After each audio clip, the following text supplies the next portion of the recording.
یہ ہے مقبوض بلوچستان۔ آج ہفتہ 28 جون سال 2025 ہے۔ بلوچستان ٹوڈے سے آج کے علاقائی خبروں کے ساتھ میں ہوں آپ کا میزبان الیاس بلوچ۔ پنجگور کلات قابض پاکستانی فورسز ہاتھوں، 2 سگے بھائیوں سمیت 3 افراد جبری لاپتہ۔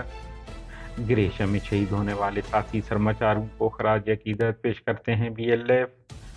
کوئٹہ 8 ماہ قبل شال سے اغوا ہونے والے تاجر کے بیٹے کی نعش اسپلنجی مستنگ سے برآمد، جنہیں فوج نے ہلاک کر دیا ہے۔ والدین نے بیٹے کی زندگی مانگی تھی، حکومت نے نعش تھما دی۔ آج مصور کی نعش ملی، کل کسی اور کی باری ہو سکتی ہے۔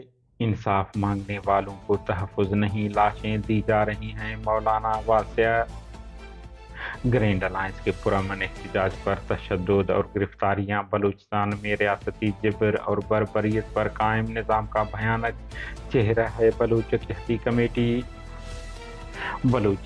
کمیٹی نے تحصیل زامران کو ایرانی زیر انتظام بلوچستان کے سرحد سے ملانے والی ابدوئی بارڈر کی مسلسل بندش کو بلوچستان میں ریاست کی جانب سے معاشی استحصال قرار دیتے ہوئے شدید مذمت کی ہے۔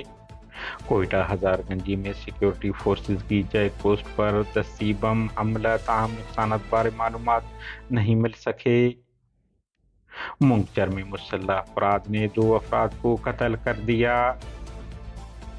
تربت گولیوں سے چھلنی نعش برآمد، دوسرے واقعے میں ایک شخص زخمی ہوا۔ پنجگور کے علاقہ تسب اسٹار چوک پر گزشتہ مغرب کے وقت ناکہ بندی کر کے ریاستی فورسز نے ایک دکان میں بیٹھے ہوئے 2 سگے بھائیوں کو حراست میں لے کر لاپتہ کر دیا، جن کی شناخت اکرام ولد منظور اور پرویز ولد منظور کے ناموں سے ہوا ہے، جو پنجگور تسب کے رہائشی ہیں۔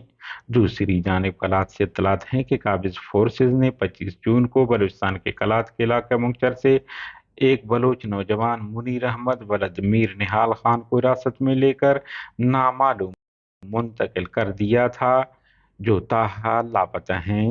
اہل خانہ نے ان کی بازیابی کی اپیل کی ہے۔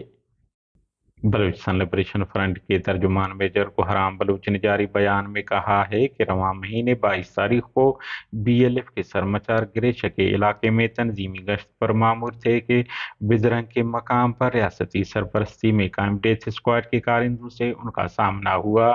فائرنگ کے تبادلے میں مقبول بلوچ عرف قندیل بلوچ، سکنہ جاوردی گریشہ، سراج بلوچ عرف زبیر بلوچ اور خالد بلوچ عرف سفر بلوچ ساکنان گریشہ شہید ہو گئے، جنہیں ان کی شہادت پر خراج عقیدت پیش کرتے ہیں۔ مستونگ کے علاقہ مرو اسپلنجی سے کوئٹہ سے 8 ماہ قبل لاپتہ اور اغوا ہونے والے بچے مصور کی نعش برآمد۔ بچے کو سر اور سینے میں گولیاں لگی ہیں۔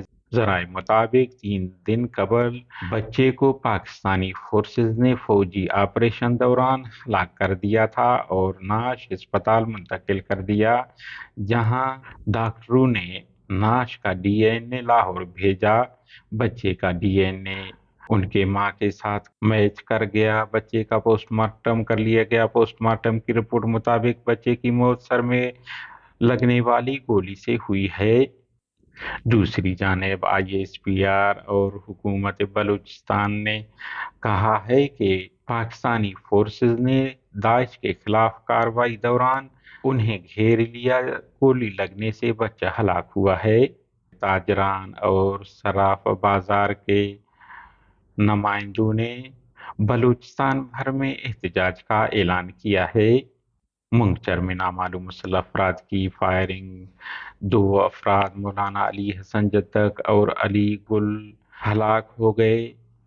دوسری جانب بلوچ لبریشن آرمی کے ترجمان آزاد بلوچ نے مولانا علی حسن کو ہلاک کرنے کی ذمہ داری قبول کی ہے اور کہا ہے کہ وہ فوجی ماں پر مخبری کر رہے تھے۔